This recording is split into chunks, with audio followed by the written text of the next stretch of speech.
कल्पना कीजिए 18वीं सदी के एक ऐसे समाज की जहां मनुष्य का कद उसकी जाति से मापा जाता था, जहां ऊंच नीच की खाई इतनी गहरी थी कि इंसानियत करा रही थी। ऐसे अंधकारमय युग में एक साधारण परिवार में जन्मा एक बालक, जिसने तलवार नहीं उठाई पर सामाजिक व्यवस्था को भीतर से बदल दिया। उसकी कहानी संघर्ष की नहीं बल्कि सत्य की अडिग खोज की कहानी है।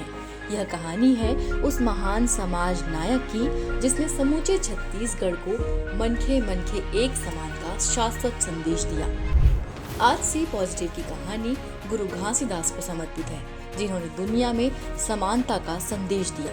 ये कहानी है महंगू दास और अमरोतिन बाई के घर की, जहाँ विकट गरीबी के बीच पुत्र घासीदास का जन्म हुआ।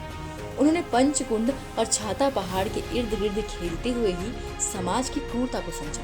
यह आंतरिक दुख ही उन्हें सत्य की ओर ले गया। उन्होंने गृहस्थ जीवन अपनी धर्मपत्नी सफूरा माता के साथ त्याग दिया और ज्ञान की प्राप्ति के लिए कठोर तपस्या आरंभ की। रायगढ़ के सारंगगढ़ में एक पेड़ के नीचे उन्हें परम ज्ञान प्राप्त हुआ, जिसने उन्हें गुरु का पद प्रदान किया। उनके चमत्कारों से अधिक उनके ज्ञान की गहराई ने लोगों को खींचा और यहीं से सतनाम पंथ की स्थापना हुई। गुरु घासीदास ने जिस आंदोलन का सूत्रपात किया वह पाखंड, व्यसन और जातिवाद के विरुद्ध एक शक्तिशाली आध्यात्मिक घोषणा थी। उनके उपदेश अत्यंत सरल और सीधे थे, पर उनका प्रभाव क्रांतिकारी था। उनके संदेशों ने सत्य नाम का जाप और उसमें सर्वोच्च शक्ति का अटूट विश्वास दिखलाया। उन्होंने अपने संदेश में 4 स्तंभ बताए, जो सतनाम पंथ का आधार स्तंभ बने। सत्य ही ईश्वर है, सत्य नाम।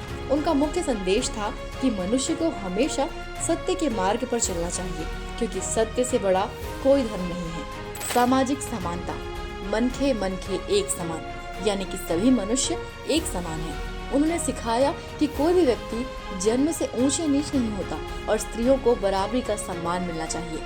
अहिंसा और सात्विक जीवन, सतनाम पंथ में अहिंसा परम धर्म है। उन्होंने जीव हत्या का कड़ा विरोध किया और मांस मदिरा जैसे सभी व्यसनों से पूरी तरह दूर रहने का संदेश दिया। यहाँ तक कि उन्होंने खेती में बैलों के प्रति भी दया भाव रखने की शिक्षा दी। मूर्ति पूजा और आडंबर का विरोध, गुरु घासीदास जी ने ईश्वर को निराकार माना। उन्होंने जटिल कर्मकांडों और दिखावे का खंडन किया। उनका मत था कि ईश्वर की प्राप्ति के लिए सादे जीवन, उच्च विचार और शुद्ध मन ही पर्याप्त है। उनकी विरासत आज भी सतनामी समाज के माध्यम से समानता, करुणा और मानव प्रेम का प्रतीक बनी हुई है। एक ऐसा दर्शन जो छत्तीसगढ़ की आत्मा व्यवस्था है। अगर आप गुरु घासीदास जी की गद्दी और उनके वंशजों के बारे में पूरी जानकारी जानना चाहते हैं, तो सी पॉजिटिव के इस वीडियो को पूरा जरूर देखिए। साथ ही क्या आपको पता है गुरु घासीदास जी के प्रतीक के स्वरूप जैद खाम सफेद रंग का ही क्यों होता है?